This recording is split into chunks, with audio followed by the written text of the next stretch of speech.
sećaš ti svojih početaka, pošto si imao 3-4 godine? Kako je to izgledalo? Pa sećam se da sam puno slušao neke ploče. Te ne sjećam tačno šta je to bilo, ali nije bila klasična muzika, ali opet svejedno, moji roditelji su nekako zapoznali da ja to jako često, jako ovako sada dolazim da još radim. I onda sam počeo da sviram harmoniku. Zapravo nekako slučajno. Tako što sam dobio za 5. rođendan na poklon. Tako jedno malo. I onda sam počeo sam nešto tako sam da istražujem, da tako kažem nešto. I onda su me roditelji odveli kod jednog nastavnika. Da me čuje, tako da uvedi sluha, da malo to i tako sam počeo. I kad si prešao sa harmonike na klavir? Pa, koju godinu kasnije. Roditelji su mi kupili jedan polovan pijanino, smatrali su da bilo čime da se u vezi muzike bavim. Bilo da sviram harmoniku ili da komponujem ili bilo šta da radim, da će mi trebati nešto tako kao klavir. I onda naravno, to je za mene bilo jako zanimljivo i onda imao sam i nekih klavirskih nota.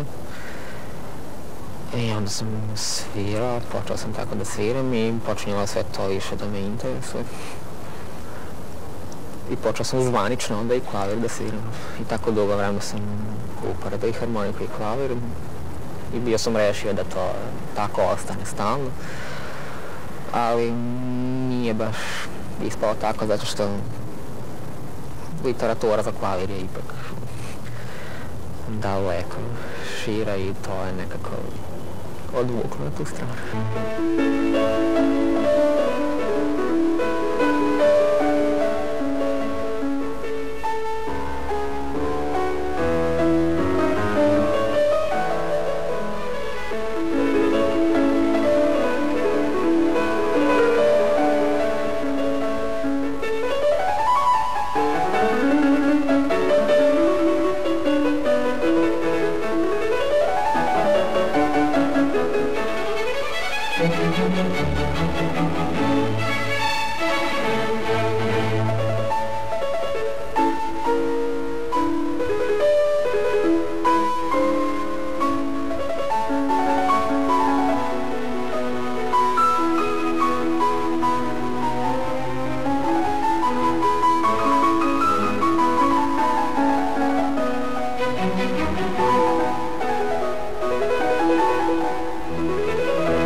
Dok te gledam kako sviraš, kao da imaš neke slike pred očima, je to tačno?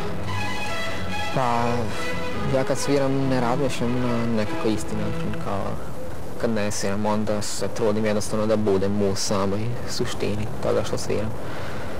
Sad tu su i neke boje, ali to je uglavnom samo karakteristika, neka osnovna nekog tonaliteta ili dela uopšte. A inače, ti padalo na pamet da naslikaš to što vidiš dok sviraš? Pa, možda bolje da to neko drugi uradi.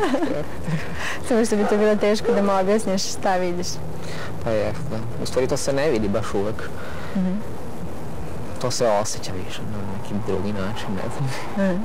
A što se tiče akademije u Kelnu, ili ima još naših sem tebe tamo? Ima jako puno. Ko su to? Možeš da nam kažeš imena? Imena svih. Pa ne, nekih, bar s kim se ti družiš? Pa recimo tamo su još na postdiplomskim studijama Tamara Stefanović, Danka Ilić, Nađa Boatrić i tako. Kakav je Keln kao sredina? Pa meni se jako sviđa i grad je lep i uslovi za studiranje su jako dobri. Akademija je dobra, imamo uslovi za vežbanje, imamo prilike da sviramo jako dobrim instrumentima i naravno imam prilike da jako puno dobrih koncerta čujem. Dolaze svi najveći muzičari.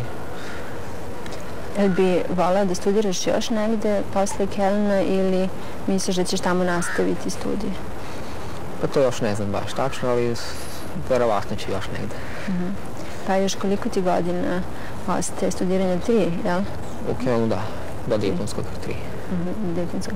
I tako ćeš ti sa koliko je praktično 19 godina biti diplomirani student. Ili maštaš tako o budućnosti ili imaš neke vizije? Pa uglavnom oko sviranja. Ovo ostalo ne volim baš mnogo napred razmišljati. This is European Journal. Nenad started playing the piano only 4 years ago, practicing on an old upright his parents bought for him. Quickly discovered, he's now winning top music honors all over Europe. With Serbia now isolated, Nenad and his father tell of the difficulties getting visas and permission to study elsewhere in Europe. But Dobrovoja Leček says his son is so consumed by his music, he barely notices the world around him. Before a big performance, Nenad paces and fidgets. He's getting ready to leave his inner world and to enter ours. He also shares that world and its beauty with others. He tells me, I see the notes in color, a specific color for each note. It depends on my moods, my feelings, how I interpret my surroundings. It's not always the same. He rarely speaks, but he absorbs everything.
imaš ovako slobodnog vremena ili uglavnom najviše sviraš? Normalno da najviše sviraš, nego da li imaš vremena za ostale neke aktivnosti?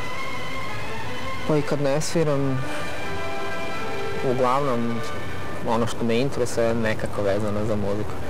Zato što smatram da u muzici imam beskrajno mnogo stvari da se sazna i kad se sluša i kad se svira i stalno postoje nova dela i nove epohe i nove stvari koje nisam čuo i od kojih još može puno da se sazna. Naravno još uz to najlepše ide čitanje. Ali postoji neka muzika koju ne podnosiš? Pa... Mislite što nije... Pa mislim, na primjer, da, koja nije klasična. Ali voliš rap? Pa ne. Šta još ne voliš od muzike? Pa ima puno krajem 20. veka tih stvari koje nisu baš... Zato što uglavnom nekako ljudi se trude da ili sruše ono što je ono iz prošlosti ili da eksperimentiš sa nekim, ne znam, drugačijim zvukovima i šumovima, ali to mi se baš ne sviđa. A šta ti se sviđa od muzike što naravno nije klasična?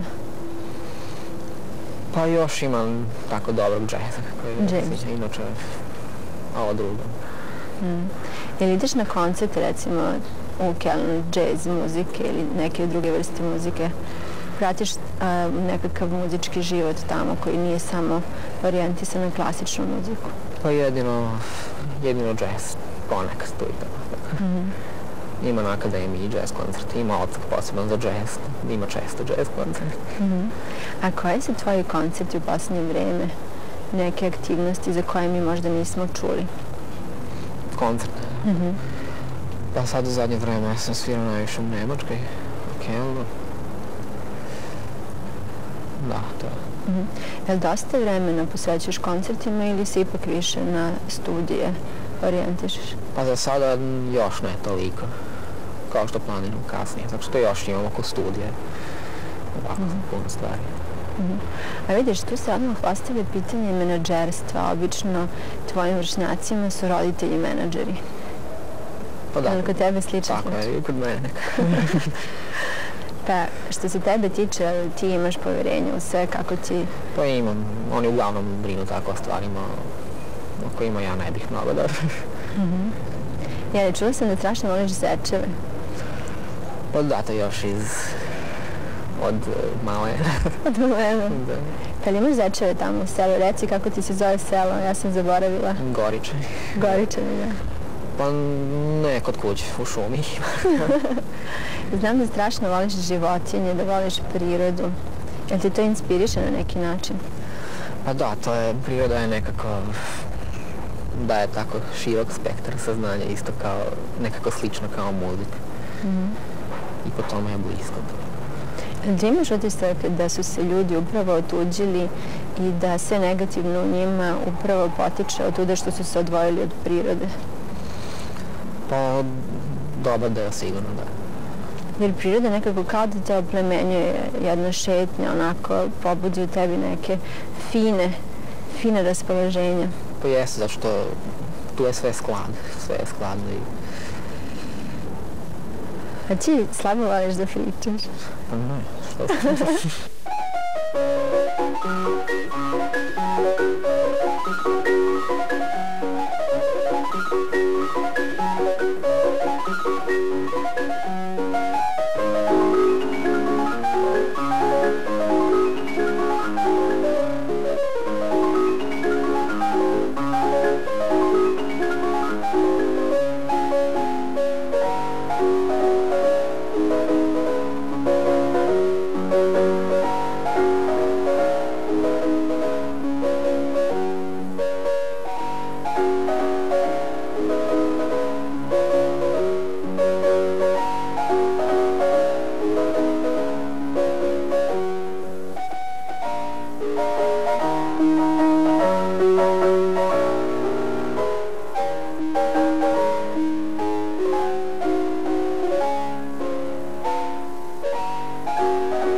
koliko je tebi publika važna dok sviraš? Pa publika uvek igra jako jednu veliku ulogu, zato što po meni muzika i uopšte neka umetnost ne može da postoji bez ljudi. I zato ja mislim da je dobro da recimo postoji puno različitih izvođača, zato što svak preživljava ta svoja osjećanja i to je jako dobro kad nije ovako samo za sebe, jer jako je dobro da što više ljudi to shvati u pravom tom smislu, a tu izvođači jako puno doprinose, zato što ja mislim da nema baš tako puno ljudi koji stvarno istinski razumiju muziku. Kao što recimo možda može da se stvori i neka aluzija recimo o drugim nekim umetnostima. Mislim da je muzika ovako ili može da se shvati potpuno ili je jednostavno dosadno slušati. A smatram da recimo baš taj rad kod jednog izvođača jako puno pomaže da se stvori jedna prava slika, da ljudi na pravi način i u potpunosti shvate muziku, jer ona po meni je samo shvatanje, ona je čista suština, nema. A vidiš, to je zanimljivo, obzirom da svi misle da shvataju muziku. Preće reći da ne razumiju neku sliku ili tako nešto za muziku, su sigurni da razumiju. Ja mislim da je baš nekako obrnuto. Zato što čini mi se da puno ljudi sluša muziku nekako sa neke, ne znam kako da kažem, s neke strane čisto ovako zvučne, što se tiče kolorita i tako. Čini mi se da malo se trudi da ovako to shvataju, da shvataju tu unutarnju samu suštinu i sadržaj svega toga. Pa kako bi ti mogao da im pomogneš da prodru nekako dublje? Pa ono što ja mogu to je da sviraš. Da što više radim na svim tim delima i da onda jednostavno se trudim da to što bolje, da to što istinski prikažem ljudima. Mene je uvek zanimalo da li je muzičarima život lepši i lakši upravo zbog toga što se bave muzikom ili je to opterećenje zato što uvek kada čuješ muziku nekako analiziraš to, pristupaš temeljitije nekako stvarima. Pa to jeste tačno, ali meni to recimo ne pada teško. Zato što od svih stvari koje volim, mislim to je u stvari jedino što volim da analiziram na taj način, zato što mislim da je to jako širok jedan pojam. Ima tu jako puno stvari koje mogu da se analiziraju i zato recimo ceo život posvetiti muzici, to isto još nije malo, nije ni čak nije ni sasvim dovoljno. Ali može se priča o nekim tvojim omiljenim kompozitorima? Pa može. I oni su? Pa ima tu sa raznih strana kako gledam. Recimo, prvo mi se jako sviđa najviše u stvari sa neke skladne strane i ovako Bach. Od njega mi se sviđaju sva dela. Mislim da on nema manje dobro delo ili manje zrelo. Sva su i skladna i čvrsta i na poseban jedan način ispunjavaju. Recimo, jako mi se sviđa od romantičnih klavirskih stvari, recimo Schumann i Brahms. To su mi ovako jako duboka dela i nisu očigledne. Kao recimo, potpuno suprotno tome je recimo Rahmaninov Čajkovski, to je ruska romantika. A ima jako puno kompozitora koji nisu pisali za klavir, koji mi se jako sviđaju, recimo Mahler ili Bruckner. Od ovih novih, tu mi se jako sviđa recimo Šostaković ili Mio, Hinastera isto. To je jako interesantno.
Kako ti gledaš na operu?